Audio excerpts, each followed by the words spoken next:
What's going on, Scott? This is Harris Sparks from Randy Marion. Wanted to give you a shout about this Spark that we have here. And as you can see, we do have 3 available. They're all just alike, so I just pulled this one just to kind of give you a little walk around, show you what it's like. Scott, starting at the front of the vehicle, you do have projector headlights with Lexan housing. It's a really strong material that they use for the headlights. It's not going to fade or over time and get all gross and stuff like that. As well as fog lights, and your turn signals are down here as well. This is a very basic vehicle, so there's not going to be too much to go over. One thing that's super safe about the vehicle though is that this hood, in the event of a front end collision, is made to, it's got a weak point in the middle so that it will fold into a triangle to protect the windshield in a front end collision. So, you know, these have really high safety ratings. In the front, you do have a little place right here. You can pop that cap off and tow in it and plug in a tow hook if you need to be pulled out of a ditch. Here's a good look at the wheels. They are steel wheels with covers, and they are, let me see here, 15-inch wheels. Oh, it's locked.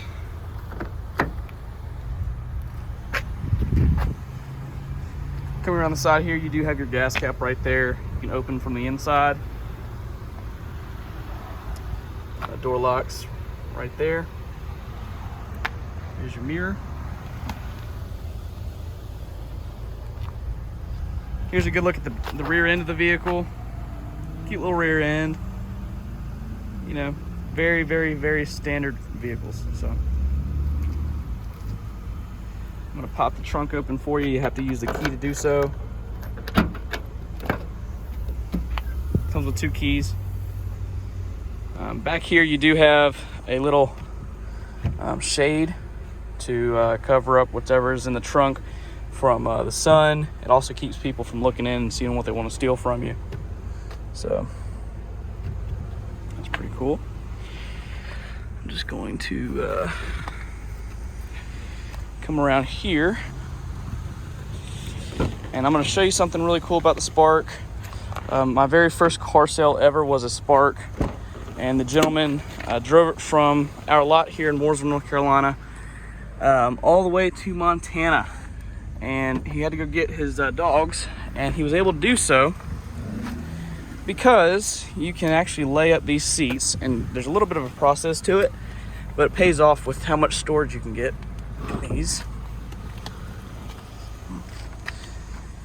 So if I want to maximize my storage, I first have to pull up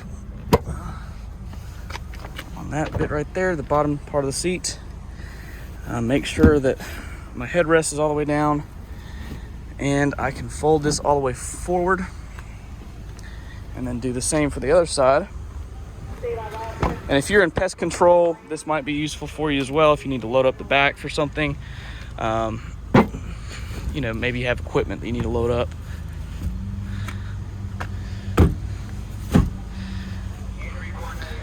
Yeah, you can lay the back seats down. You can lay it a little bit further, but so it gives you nice flat storage back here. And this shade is pretty easy just to pop out.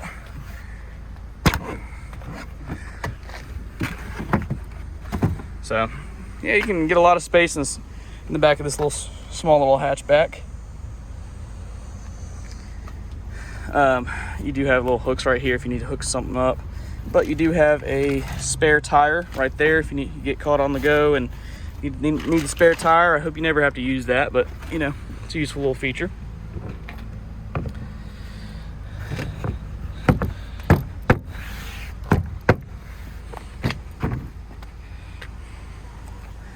Anyways, going over the back a little bit more.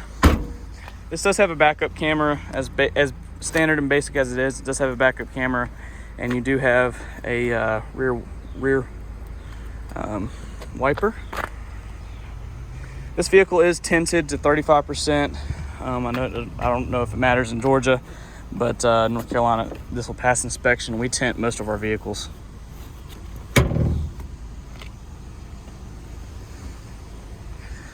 I'm gonna lay up these seats right quickly, see if I can do it with one hand, and I'll show you how much space you can get back here for an adult to sit in.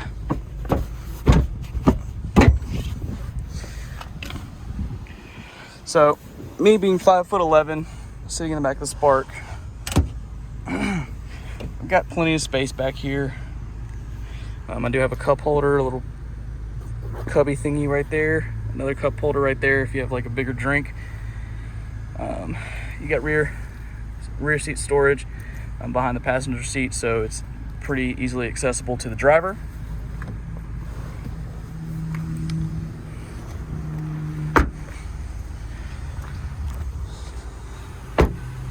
I like these little Sparks, man. They're kind of fun.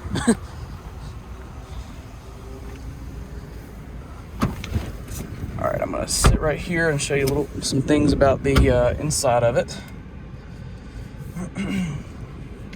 So this is probably the most important part because this is where you spend most of your time.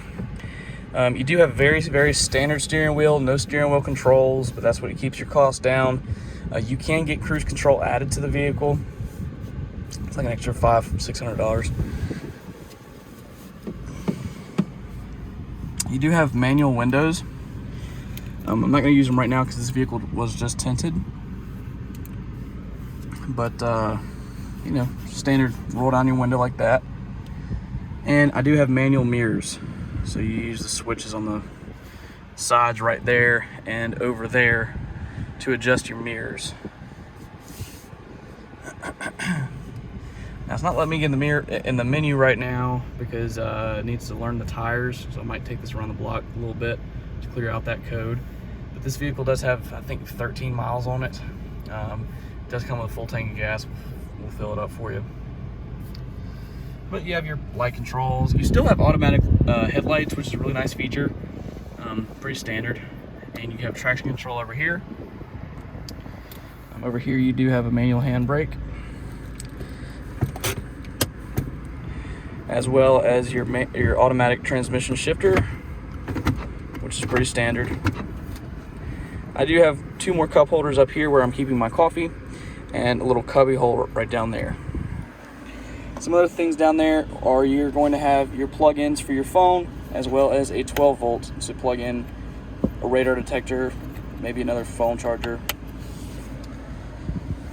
Your air conditioning controls are pretty simple and easy to understand.